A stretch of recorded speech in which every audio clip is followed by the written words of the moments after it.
Party को अलविदा कह दिया।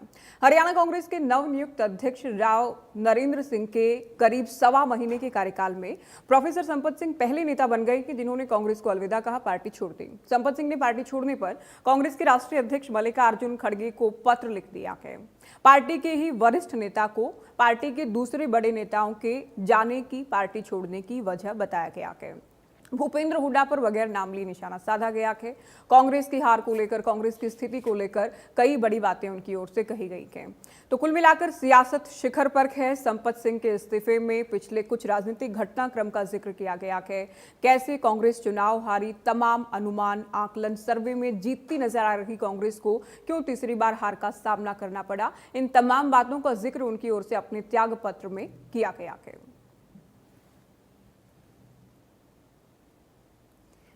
तो संपत सिंह की ओर से बिना नाम लिए, देखिए, हर आदमी पहले कांग्रेस पार्टी को नेशनल पार्टी मानते थे और बीजेपी को भी नेशनल पार्टी मानते थे, और पार्टी हरियाणा प्रदेश के अंदर जो भी है जिसका बच्चा वो स्टेट पार्टीज है, लेकिन नेशनल पार्टी नहीं रही। ये आज की बात नहीं है, 2005 में हुआ तो भी जिस आदमी ने के लिए इस्तीफा दिया उनकी छुट्टी करके अपने परिवार को आगे लेकर आ गए। बाद में कैबिनेट वगैरह बनी तो उसमें ऐसे 2024 में ये हुआ। कारण क्या बना? ग्रुप का शिकार, कि उसके पास क्यों जाते हो, फलां के पास क्यों जाते हो, और उस ग्रुप का शिकार मान के और मुझे उन लोगों ने, शिकारी लोगों ने शिकार कर लिया। जो राहुल गांधी जी ने कहा था वो बात कहाँ रह गई? अब आए तो पार्टी का चाहे अध्यक्ष बनाया हो और चाहे पार्टी का पोजीशन लीडर बनाया हो, हालात क्या है? आज भी बटे हुए हैं। हिसार में इंदिरा गांधी जी की जयंती थी, यहाँ श्रद्धांजलि अर्पित करने के लिए थी, तो श्रद्धांजलि कितनी जगह अर्पित हुई? 3 जगह हुई, नीचे, ऊपर और सड़क पर। तो मैं अब इस तरह के हालात के अंदर जब जनता की सेवा ही नहीं कर सकते आप, तो कैसे रह सकते हैं घर पर? इसलिए मैंने जो है उनको इस्तीफा नहीं मिला वो लाभ। इस तरह से आप सबको अलग रखोगे तो फिर इसका मतलब आप ग्रुपिज्म।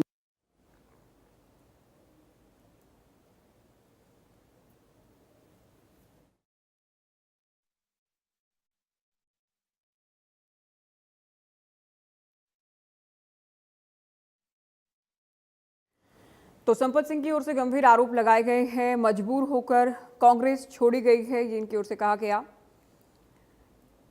मल्लिकार्जुन खड़गे को लिखे गए त्याग पत्र में उनकी ओर से शिकायतों का पिटारा भी खोल दिया गया। कांग्रेस घर की पार्टी बनकर रह गई है। यहां भूपेंद्र हुड्डा पर निशाना साध रहे थे संपत सिंह। नाम हालांकि एक बार भी नहीं लिखा गया कि पूरे त्याग पत्र में, पूरी शिकायतों में।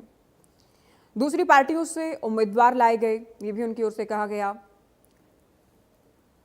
पार्टी गुटबाजी का शिकार हुई और पिछले कुछ सालों में जो लोग कांग्रेस को छोड़कर दूसरे दलों में गए हैं, उनके उस वक्त क्या हालात थे, आज कैसी स्थिति में हैं, किस मुकाम पर हैं, इस बात का भी जिक्र किया गया। 2014 और 19 से भी पार्टी ने कोई सबक नहीं सीखा। सिटिंग गेटिंग के 15 विधायक हारे, ये फॉर्मूला भी पूरी तरह से फेल साबित हुआ। तो संपत सिंह के आरोप, जिसमें अपनी पीड़ा तो उनकी ओर से पेश की ही गई है, साथ ही स्वर्गीय भजनलाल से लेकर चौधरी वीरेंद्र सिंह, हालांकि वीरेंद्र सिंह वापस आ चुके हैं कांग्रेस में, ये भी आप जानते हैं, लेकिन वीरेंद्र सिंह का जिक्र जरूर किया गया संपत सिंह की ओर से। कुलदीप बिश्नोई का भी नाम लिखा गया, राव इंद्रजीत सिंह की बात की गई, सांसद धर्मवीर की बात की गई, अवतार भड़ाना का भी नाम लिखा गया, किरण और श्रुति की भी बात की गई। सुरजेवाला को राजस्थान से क्यों राज्यसभा जाना पड़ा, क्या ये हालात थे? दीपेंद्र हुड्डा को ही क्यों राज्यसभा भेजा गया, उस वक्त ये भी सवाल पूछे गए। कुमारी सैलजा को लेकर हालांकि इनका सॉफ्ट कॉर्नर पूरे ही त्यागपत्र में नजर आया। कुमारी सैलजा का चुनाव प्रचार के दौरान अपमान हुआ, जाति सूचक शब्दों वाले वीडियो वायरल हुए, दलित वोट कांग्रेस से खिसका, ये भी इनकी ओर से कहा गया। तो तमाम लोगों की ओर से भेदभाव के चलते सभी की स्थिति बयां की गई, जिसमें अशोक तंवर का दिल्ली वाला किस्सा भी उनकी ओर से उसका जिक्र किया गया कि शारीरिक हमले और अपमान के चलते अशोक तंवर को भी पार्टी से किनारा करना पड़ा था। हालांकि वो भी वापस आ चुके हैं कांग्रेस में, ये भी आप जानते हैं। धनबल वाले लोगों को टिकट दिए गए, योग्यता के आधार पर टिकट नहीं दिए गए। टिकट चोरी हुई है, साथ ही चुनाव चोरी भी हुई है। कई जगह पर मजबूत जहां पार्टी के उम्मीदवार थे, वहां आजाद उम्मीदवारों को मैदान में उतारा गया, जिसमें गन्नौर और रेवाड़ी हलके का जिक्र भी संपत सिंह की ओर से अपने इस पत्र में किया गया है। ये मल्लिकार्जुन खड़गे को लिखा गया है। इसकी प्रतियां पार्टी के दूसरे बड़े नेताओं को भी इनकी ओर से भेजी गई हैं।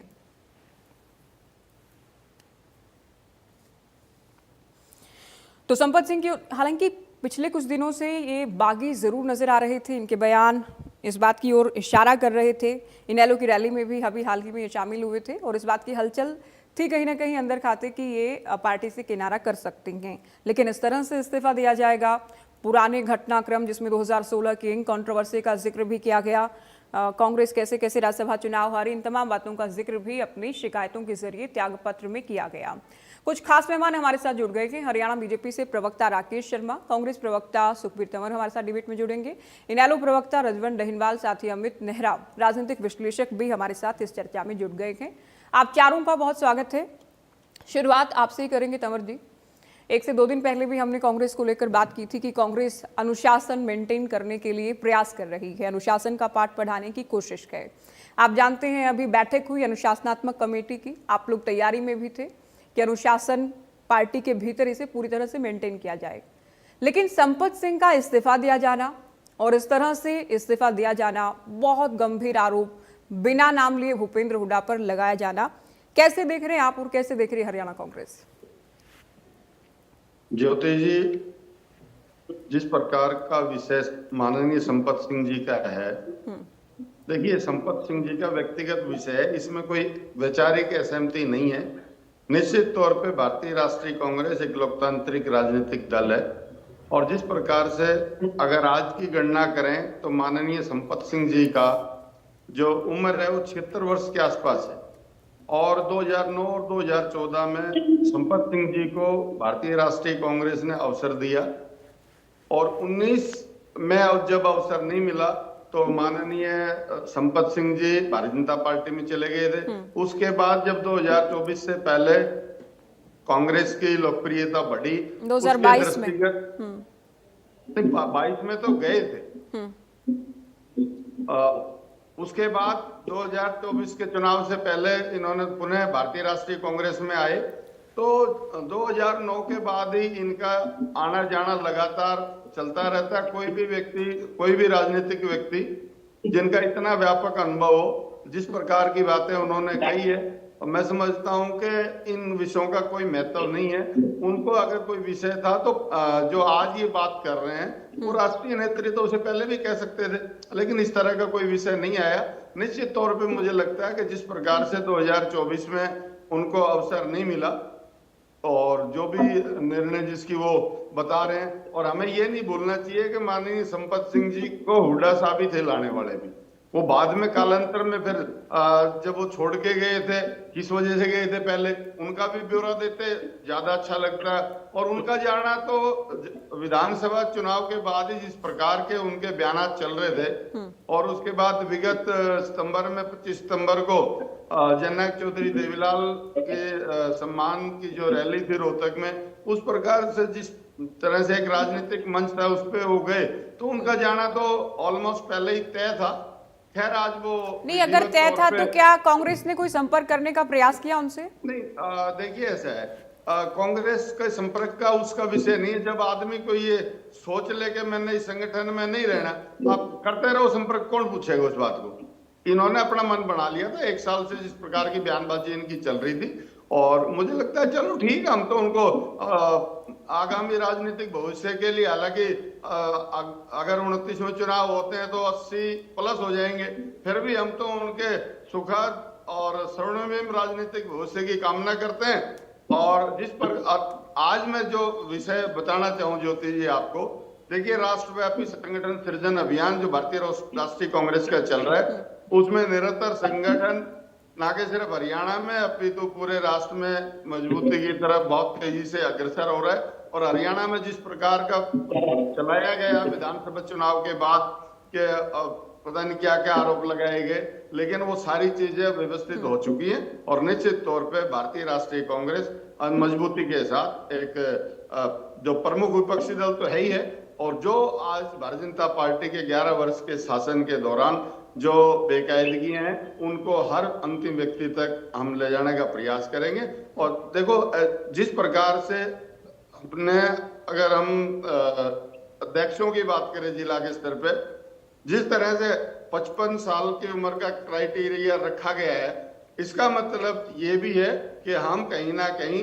पूरे राष्ट्रव्यापी और प्रदेश के संगठन में युवाओं को अवसर देना चाहते हैं और निश्चित तौर पे हम अभी तक के अपने कार्यक्रम सफल हैं। चलिए मैं चर्चा, क्योंकि आपस में ही लड़ते रहेंगे तो मुझे तो यही समझ में नहीं आता आप लोग कैसे लोगों की लड़ाई लड़ेंगे। और दूसरा, युवा जिला अध्यक्ष बना रहे हैं, अगर सरकार में आए तो क्या ये क्राइटेरिया सीएम के लिए भी होगा? क्योंकि इस बार के चुनाव में तो नारे क्या थे आप बखूबी जानते ही हैं। मैं अभी विजय, आपने बात पूरी की थी, आप खुद ही रुके थे, मैंने छोटा सा कमेंट किया है जिसका आप अगली बार उत्तर दीजिएगा जब मैं अगली बार आती हूँ एक और प्रश्न के साथ। शर्मा जी, आप लोग जो बात कहते हैं बापू बेटे की पार्टी, इनेलो भी सबसे ज्यादा अगर कोई टारगेट पर रहता है इनेलो के तो भूपेंद्र हुड्डा, दीपेंद्र हुड्डा रहते हैं।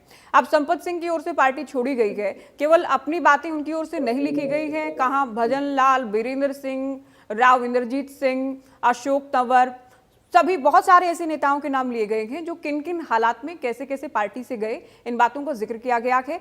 डायरेक्टली नाम नहीं लिखा गया, इनडायरेक्टली भूपेंद्र हुड्डा को टारगेट किया गया है कि एक परिवार की पार्टी होकर रह गई है कांग्रेस। कैसे देख रहे हैं आप? ज्योति जी, आपके इंडिया न्यूज के सभी दर्शकों को मेरा नमस्कार, प्रवक्ता साथियों को भी नमस्कार। इब्तिदाए इश्क रोता है क्या और आगे आगे देख होता है क्या। भारतीय जनता पार्टी जो कहती है वो पूरा हरियाणा जानता है और ये सिर्फ भाजपा के आरोप नहीं है, हरियाणा का जन जन जानता है। और कांग्रेस के अंदर जो लोग हैं वो भी अच्छे से जानते हैं कि हरियाणा में जैसे केंद्र के अंदर सिर्फ एक परिवार, वैसे हरियाणा की राजनीति में भी कांग्रेस का एक परिवार, और उसी की बलि बहुत से लोग, कांग्रेस के लोग चढ़ गए। कभी कोई चढ़ा, कभी कोई चढ़ा, कोई कभी एसआर के गुट बना, कभी कोई गुट बना। अब गुटों में गुट बन रहे हैं, एक तरफ नए अध्यक्ष की ताजपोशी हो रही है, दूसरी तरफ दूसरे के नेता हैं जो भाजपा से गए थे वो यात्रा लेकर के निकल गए। एक तरफ ये अनुशासन समिति इन्होंने बनाई है। अनुशासन समिति का आगाज ये हुआ कि कितने बड़े लीडर इनके परिवारवाद से दुखी होकर के और वो पार्टी छोड़ करके चले गए। अब ऐसी पार्टी का क्या भविष्य हम देखें हरियाणा के अंदर। ये जो अपनी कमियां हैं, देखो क्या होता है कि सुधार की गुंजाइश तब होती है जब आदमी कमियों को स्वीकार करता है, और कांग्रेस की केंद्र में भी यही समस्या है, प्रदेश में भी यही समस्या है। जिन कमियों के साथ कांग्रेस कमजोर हुई है उसको इन्होंने आज तक स्वीकार ही नहीं किया है। जब आप स्वीकार नहीं करेंगे तो आप सुधार की गुंजाइश बनेगी नहीं। पहले कोई भी अगर गलती होती है तो उसका सबसे पहला काम होता है उसको स्वीकार करना, फिर उसके लिए सुधार के लिए उसमें काम करना। कांग्रेस स्वीकार करने की भूमिका में नहीं है। कांग्रेस अपने परिवारवाद से बाहर निकलने की इच्छा शक्ति इनके अंदर नहीं है, क्योंकि जो चीज केंद्र में है वही चीज प्रदेश के अंदर है, तो ये सुधार नहीं करेंगे। हाँ, ये ठीक है, भ्रमित में है कांग्रेस। जैसे ही चुनाव हुआ, भाजपा की सरकार बनी, इन्होंने कहना शुरू कर दिया कि बीजेपी ने ये कर दिया, बीजेपी ने वो कर दिया, बीजेपी ने वो कर दिया। अब इन्होंने नया काम शुरू कर दिया, वोट चोरी, वोट चोरी, वोट चोरी। अरे भैया, आप लोग अपना सरनेम, आपके जो केंद्र के दिलचस्प है ना ये बात तो राकेश शर्मा जी, ये वोट चोरी के लिए कार्यक्रम चला रहे हैं। इनके खुद के नेता टिकट चोरी, चुनाव चोरी के आरोप लगा रहे हैं बिना नाम लिए भूपेंद्र हुड्डा पर कि टिकट चोरी की गई, काबिल लोगों को टिकट नहीं दिए गए, अपने मजबूत लोगों के सामने आजाद उम्मीदवार उतार दिए गए, चुनाव चोरी की गई। संपत सिंह जी ने आरोप लगाया ना कि अपने बेटे को सपा का टिकट दे दिया इन्होंने, और टिकटों में इन्होंने कैसे मारामारी करी, टिकटों में कैसे बंदरबाट करी। इनकी जो अंदरूनी कलह है उससे कांग्रेस दरक चुकी है, कमजोर हो चुकी है, और आगे भी इनकी स्थिति और विकृत होने वाली है। आज तो एक ही संपत सिंह है जो कांग्रेस छोड़ करके गए हैं। आने वाले समय में देखना कांग्रेस के हालात क्या होते हैं। कांग्रेस के हालात बहुत से बदतर हो जाएंगे। अब इनका यही रह गया, खुद पर कोई शासन नहीं है, खुद पर कोई अनुशासन नहीं है, और अपनी कमियों का ठीकरा किस प्रकार से सामने वाली पार्टी पे थोपना है, किस प्रकार से, चाहे वो सुप्रीम कोर्ट हो, चाहे वो चुनाव आयोग हो, चाहे वो। ठीक है शर्मा जी, ये नहीं देखना कि डैनवाल जी क्या घर वापसी करवा रहे हैं संपत सिंह की, संपर्क में है आप लोगों के? देखिए ज्योति जी, कोई भी व्यक्ति इंडियन नेशनल दल में आता है तो स्वाभाविक है उसका स्वागत तो इंडियन नेशनल दल पार्टी नहीं सभी पार्टियों में स्वागत करते हैं। ये कोई बड़ी बात नहीं है, ये तो संपत सिंह जी को तय करना है। कि कहाँ पर वो अपने आप को सही समय ये सोच सकते हैं कि भाई हाँ, इस पार्टी के लिए मेरे को काम करना चाहिए, इस व्यक्ति विशेष के साथ जुड़ना चाहिए या उस व्यक्तित्व के साथ जुड़ना चाहिए। लेकिन अगर संपत सिंह जी आते हैं तो स्वाभाविक है इंडियन नेशनल पार्टी मजबूत होगी, क्योंकि पहले भी वो अच्छा, ये इंडियन छोड़कर नेशनल गए थे तब पार्टी कमजोर हुए थे क्या आप लोग, या बीजेपी को छोड़कर गए थे तब बीजेपी कमजोर हुई थी क्या? देखिए, एक चीज मैं बता देता हूँ ज्योति जी, कोई भी व्यक्ति कुछ भी कहे, अगर कोई व्यक्ति पार्टी ज्वाइन करता है तो स्वाभाविक है उसके आने से फायदा होता है, और अगर कोई पार्टी छोड़ के जाता है तो स्वाभाविक है उसके जाने से नुकसान होता है। इस सत्य को कोई स्वीकार करे चाहे ना करे। आज जिस प्रकार से भाई तंवर जी कह रहे थे कि भाई हमें तो पहले ही पता था कि भाई संपत सिंह जी जा रहे हैं, तो मैं तो तंवर जी से एक चीज और भी पूछना चाहूंगा। तंवर साहब, अभी और भी बता दीजिए 2-4 नाम, ताकि बाद में ये ना कहो कि हमें तो इनके बारे में पता था, क्योंकि अक्सर इस प्रकार की बातें और इस प्रकार के जो कमेंट्स हैं वो आते रहते हैं कि कांग्रेस में क्या चल रहा है, क्योंकि कांग्रेस और अनुशासन इन दोनों का कहीं आपस में कोई संबंध नहीं है। अनुशासन समिति जरूर बनी है, लेकिन इस समिति के पास भी कुछ नहीं है। और जिस प्रकार से जो बात कर रहे हैं कि हमारे प्रदेश का नेतृत्व, यहाँ की अगर कोई दिक्कत आती है तो प्रदेश नेतृत्व से बात करें या जो संबंधित अधिकारी हैं, जो पदाधिकारी, उनसे बात करें। भाई जब इनके शीर्ष नेतृत्व के जो आदेश है वो चौधरी भूपेंद्र सिंह हुड्डा नहीं मानते, तो चौधरी भूपेंद्र सिंह हुड्डा के आदेश को कौन मानेगा? इस चीज से सबको पता है। किसी की आवाज में डिस्टरबेंस है, बहुत बहुत परेशान कर रही है, आवाज में दिक्कत है। पीसीआर एक बार चेक करें आप। नैनवाल जी, आप बात पूरी कीजिए। जी जी। अब लोकतांत्रिक पार्टी होने का केवल और केवल दावा किया जाता है, क्योंकि जो लोकतांत्रिक पार्टी की तंवर साहब जिक्र कर रहे थे, उस लोकतांत्रिक पार्टी का मैं थोड़ा सा पीछे जाना चाहूंगा कि ये लोकतांत्रिक पार्टी जब कांग्रेस सत्ता में थी तो ज्योति जी आपको ध्यान होगा कि चौधरी भजनलाल जी के नाम पे ये पार्टी 2005 में जब आई थी तो 67 सीटें आई थी। उसके बाद और हुड्डा साहब को मुख्यमंत्री बना दिया, और हुड्डा साहब को मुख्यमंत्री बनाने के बाद अगली बार जब उन्होंने चुनाव लड़ा तो 40 सीटें आई थी। जोड़ तोड़ करके उन्होंने अपनी सरकार बना ली, और उसके बाद जब 2014 का चुनाव आया तो 15 सीटें आई थी।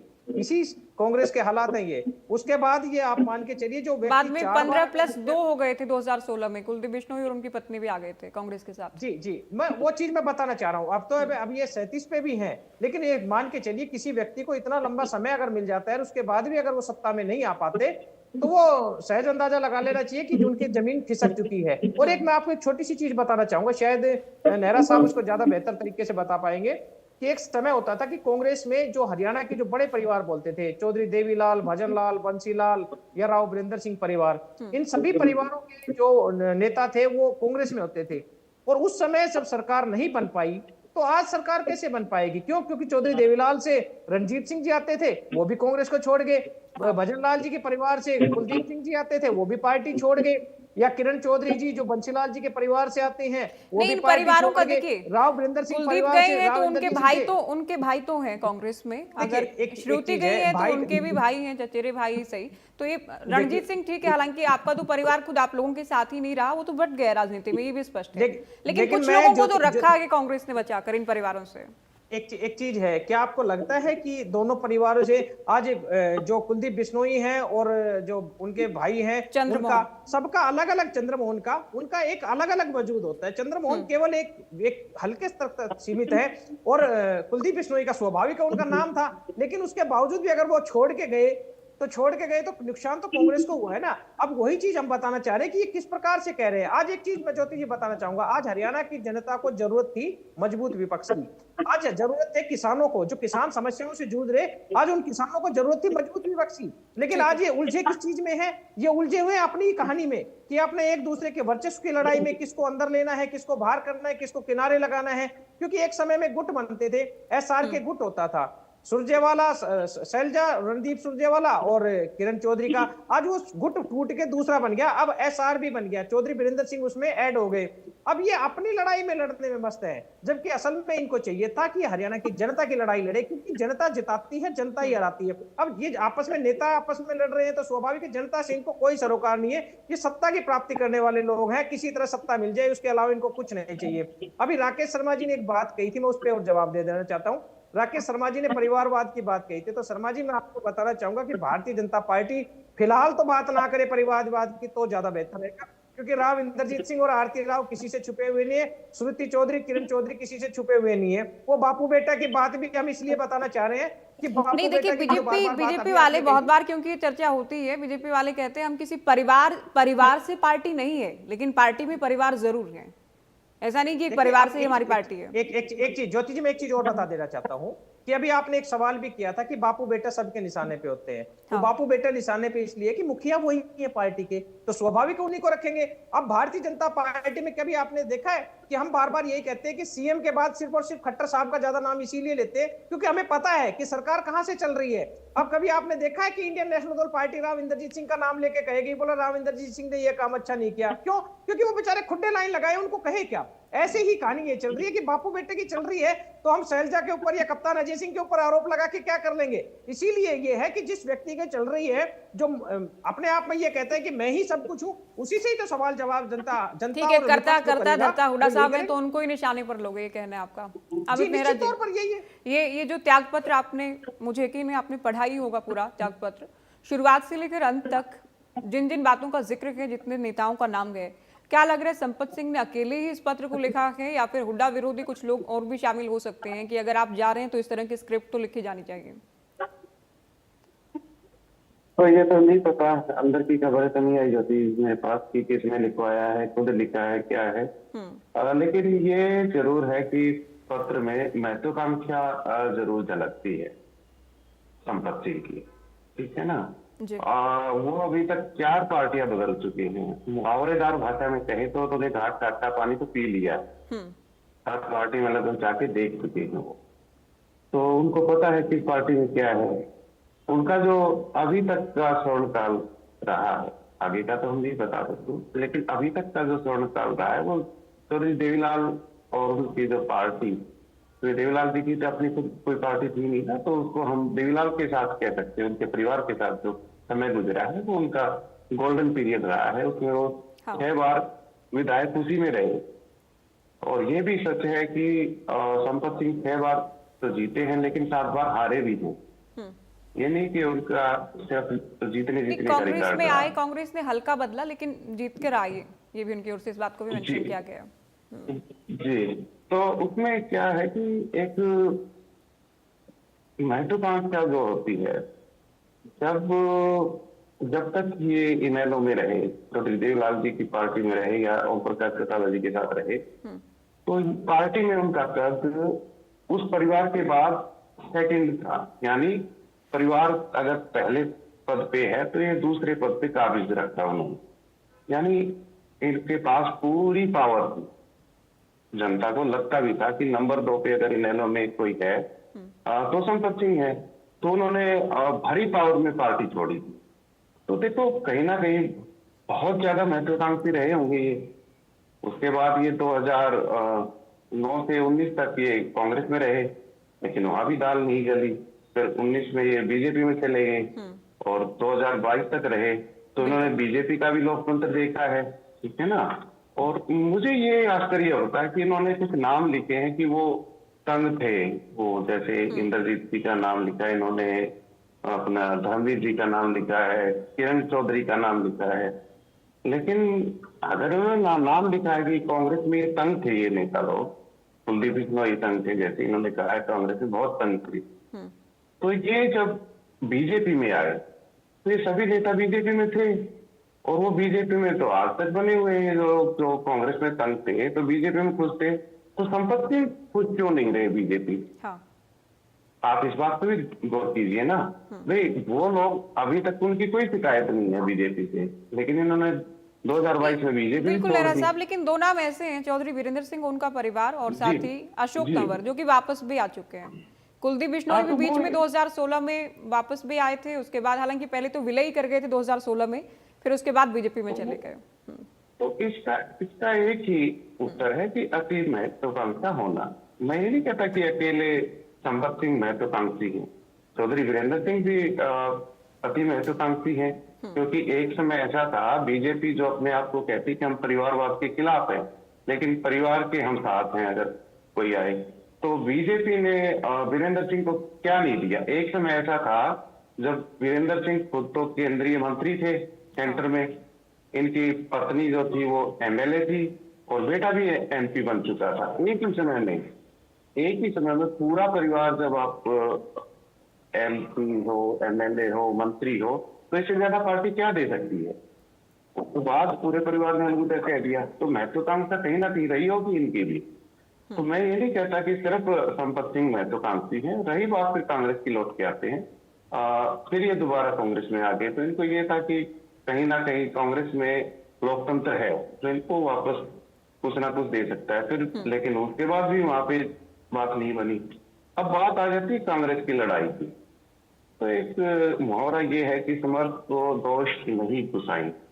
ये जो समर्थवान होता है, यानी इसमें अगर पॉलिटिकल उसमें देखे भाषा में, तो जो पार्टी पावर में होती है तो उसके गुण दोष सभी छिप जाते हैं, दोष तो खासकर छिप ही जाते हैं।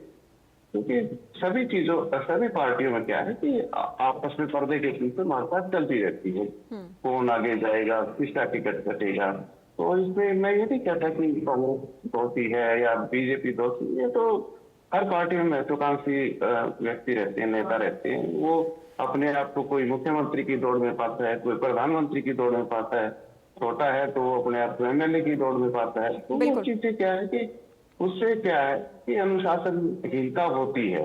अब मान लिया, आपको ध्यान होगा 2016-17 की बात है, राजकुमार सैनी एमपी होते थे बीजेपी पे, तो यहाँ हरियाणा के जो प्रदेशाध्यक्ष थे बीजेपी के, तो उन्होंने एक अनुशासनहीनता के बारे में उनको नोटिस भेजा था। तो उन्होंने मीडिया के सामने उस लेटर को फाड़ के डस्टबिन में फेंक दिया था कि मैं इन नोटिसों की परवाह नहीं करता।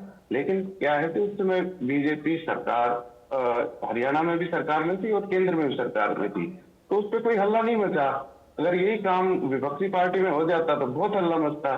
तो ये चीजें होती हैं कांग्रेस के साथ। लेकिन कांग्रेस के तो आपको ध्यान होगा, कुछ मंत्री अपने हलकों को लेकर, अपने इलाकों को लेकर ये भी एक भेदभाव वाली बात तो तब भी कहते थे कि हमारे इलाके में उतना काम नहीं हो पा रहा है जितना होना चाहिए। मैं एक इंटरेस्टिंग बात बताऊंगा अगर आपके पास थोड़ा सा समय हो तो जी। क्योंकि 2019 में क्या हुआ था कि कांग्रेस ने जो कैंपेनिंग की थी शुरू इलेक्शन की, तो गुड़गांव में एक होटल में प्रेस कॉन्फ्रेंस करके यहाँ से शुरुआत की थी विधिवत रूप से। तो उस समय भूपेंद्र सिंह हुड्डा, कुमारी शैलजा, भूपेंद्र सिंह हुड्डा तो बड़ा चेहरा थे ही, कुमारी शैलजा उस समय प्रदेशाध्यक्ष बनी थी, ताजा बनी थी, और साथ में कैप्टन अजय यादव थे, और 3 आदमी डायस पे बैठे हुए थे। तो उन्होंने अपनी बात रखी, फिर पत्रकारों से सवाल जवाब शुरू किए उन्होंने। तो मैंने एक सवाल पूछा था कि आपके बगल में कैप्टन अजय यादव बैठे हैं, 2013-14 में इन्होंने एक आरोप लगाया था सरकार में रहते हुए कि सारा जो पैसा है प्रदेश का वो रोहतक में लगा दिया, बाकी यहाँ साउथ हरियाणा में, खासकर रेवाड़ी में और गुड़गांव में भेदभाव किया गया है। तो ये सरकार में रहते किया था। तो मैं कहा आज भी आपके साथ बैठे हैं आपके बगल में। तो हुड्डा साहब ने एक बड़ा जवाब दिया था, बोले भाई जो भागने वाले थे भाग के, ये अभी भी जमा बैठा है ये आदमी हमारे साथ। तो इस तरह की बात हुई थी। तो ये चीजें क्या है कि चीजें चलती रहती है, आंतरिक लोकतंत्र होता है। तो ठीक है, वो उठाओ, अपने अपने हल्के की आवाज उठा सकते हैं आप। कांग्रेस के साथ एक दिक्कत और है, क्योंकि जब आजादी मिली थी देश को, तो कांग्रेस ही एकमात्र बड़ी पार्टी थी जो पूरे देश में थी और लगभग हर प्रदेश में इसका तंत्र था। विपक्ष था ही नहीं उस समय, कहने की बात नहीं कि लगभग विपक्षहीनता की स्थिति थी पूरे देश में। तो कांग्रेस ने क्या खेल किया कि कांग्रेस खुद ही पक्ष बन गई और खुद ही विपक्ष बन गई। आप इस बात को समझिए, बिल्कुल आप खुद ही पक्ष है, खुद ही विपक्ष है। उसमें क्या होता था कि किसी भी प्रदेश का, लगभग सभी प्रदेशों में कांग्रेस सत्तासीन होती थी उस समय। मुख्यमंत्री होता था वो एक अलग गुट का होता था, और उसका पीसीसी चीफ जो होता था, यानी प्रदेशाध्यक्ष कांग्रेस का, वो दूसरे गुट का बनाया जाता था। उसका फायदा क्या होता था? 2 फायदे होते थे उसके, कि दोनों में लड़ाई बनी रहे और दोनों सूचनाएं ऊपर तक, आला कमान तक पहुंचाती रहे। ठीक है ना, इसने ये कर दिया जी, मुख्यमंत्री ये गलत कर रहे हैं यहाँ पे, या प्रदेशाध्यक्ष यहाँ पे गलत है, तो उनको निर्बाध सूचनाएं मिलती रहती थी। दूसरा क्या था कि जो विपक्ष का जो स्पेस था अखबारों में, मीडिया में, जो भी थे उस समय, तो वो सारा का सारा कांग्रेस ही खाती थी। कांग्रेस ही कवर करती रही। हाँ, पक्ष भी हम है, विपक्ष भी हम है, तो असली विपक्ष उसमें दबा रह जाता था, उसकी आवाज सुनी ही नहीं जाती थी। ठीक। तो ये क्या है कि अब स्थितियां बदल चुकी हैं। अब कांग्रेस खुद विपक्ष की उसमें है, विपक्ष में है और काफी लंबे समय से है। लेकिन जो मेंटेलिटी है कांग्रेस की, वो अभी तक चेंज हुई नहीं है। वो अभी भी उसी युग में जी रही है। बिल्कुल। देखिए बहुत सारे, क्योंकि बहुत बार हम चर्चा करते हैं कि प्रभारी बदल दिए जाते हैं, अध्यक्ष बदल दिए जाते हैं, लेकिन स्थिति तंवर साहब ढाक के तीन पात। राव साहब तो इस बार प्रयास भी कर रहे हैं, राव नरेंद्र तो कि डिसिप्लिन थोड़ा मेंटेन हो पाए, लेकिन असर नजर नहीं आ रहा है। इस तरह की चिट्ठी तो शायद ही पहले कभी, शिकायत पत्र पहले शायद ही कभी लिखा गया हो।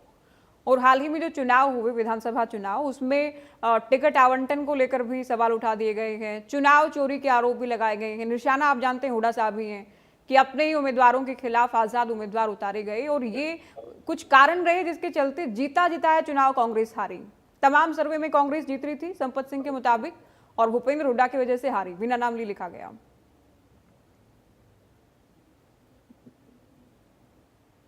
सवाल मेरे से है ज्योति जी? तंवर जी से कांग्रेस से सवाल कर।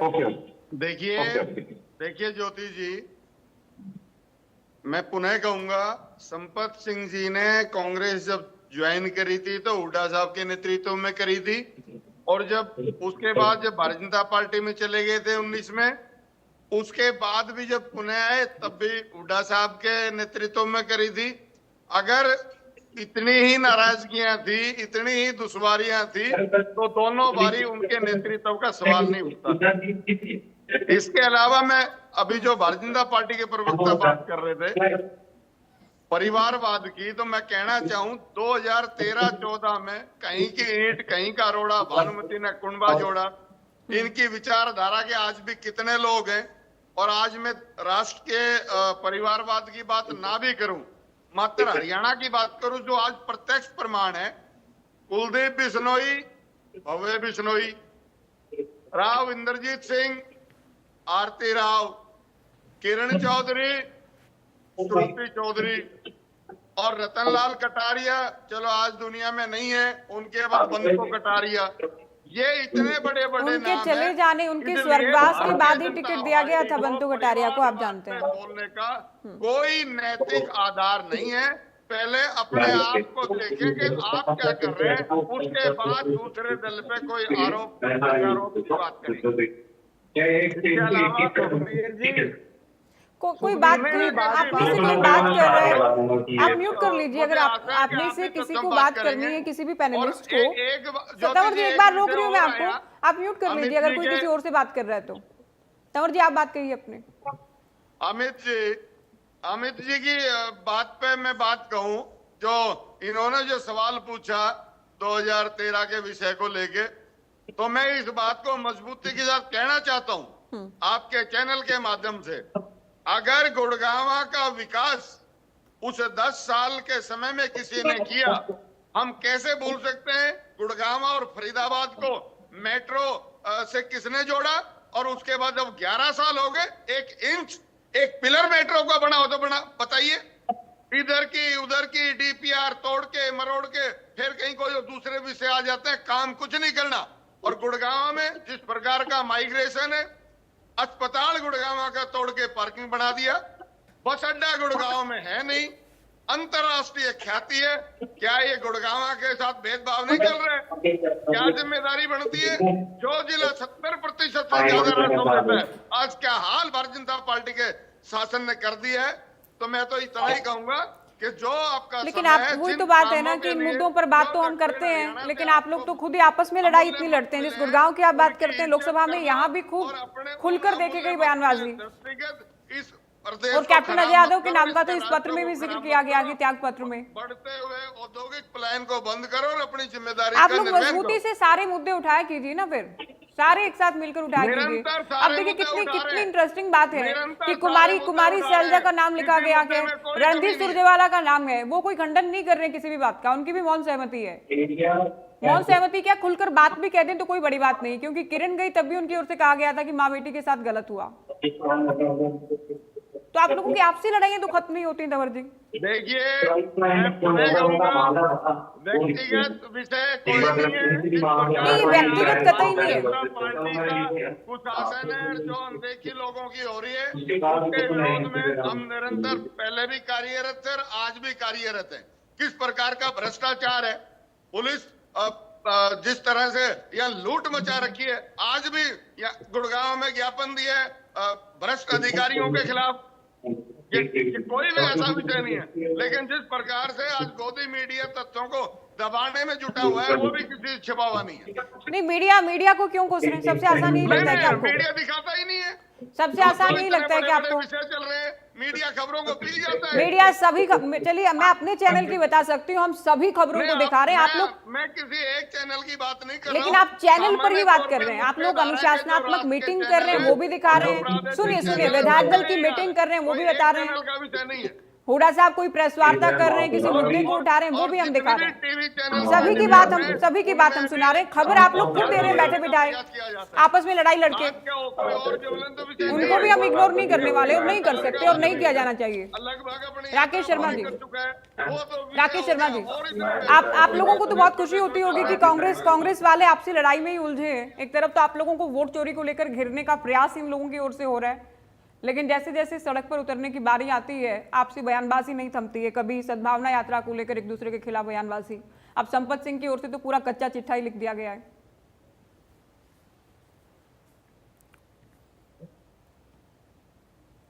ज्योति जी, कांग्रेस की यही समस्या है कि जब जिस मुद्दे पर बात होती है, जो विषय होता है, उस विषय से हमेशा भटक कर बात करते हैं। जब चुनाव का समय होगा तो कुछ और काम करेंगे, जब संगठन को ठीक करने का समय होगा तब कुछ और काम करेंगे, और जब परिणाम आएंगे तो दोषारोपण करेंगे। ये कांग्रेस का कल्चर है, ये कांग्रेस की स्थिति है। अरे आज विषय है कि कांग्रेस में किस प्रकार से नए अध्यक्ष बनाने के बाद भी, अनुशासन समिति बनाने के बाद भी आपके इतने नेता कांग्रेस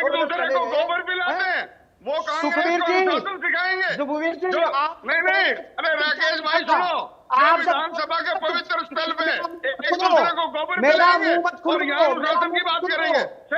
भारतीय जनता पार्टी को किस प्रकार के अनुशासन की बात करते हैं? जब मैं बोलने लगा तो आप बोल नहीं पाएंगे, मेरा नहीं, आप कोई चुप नहीं होते। मैं तो धरातल की बात बता रहा हूँ। विधानसभा के पटल पे गोबर पिला रहे और अनुशासन की बात कांग्रेस को पढ़ा रहे हैं। भाई ये नहीं चलेगा। अगर आप लोग धरातल पर होते, मैं बता रहा हूँ, गोबर पिलाओगे आप? नहीं, आप एक दूसरे को गोबर पिलाएंगे।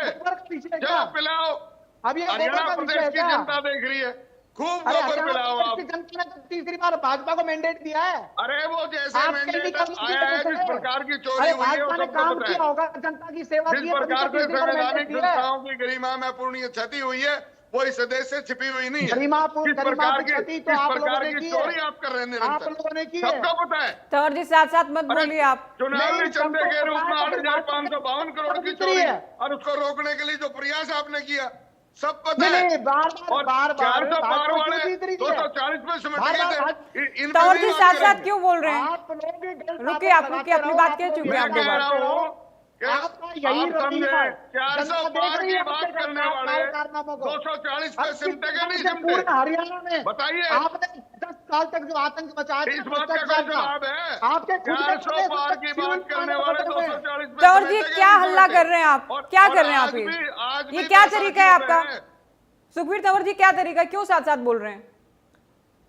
आपको टाइम दिया गया था, 2 बार टाइम दिया गया बात कहने के लिए, क्यों दूसरों के बीच में बोल रहे हैं आप? हमने पूरे ध्यान से सुनी।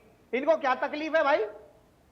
भाई सुखबीर जी, आप ही बोलो, बयानी करेंगे तो जवाब दिया जाएगा। अरे क्या आप अनुशासन का पाठ पढ़ाएंगे, एक दूसरे को गोबर पिलाएंगे, ये जनता की बात बीच में नहीं जानी चाहिए। कोई जवाब है तो बता दो।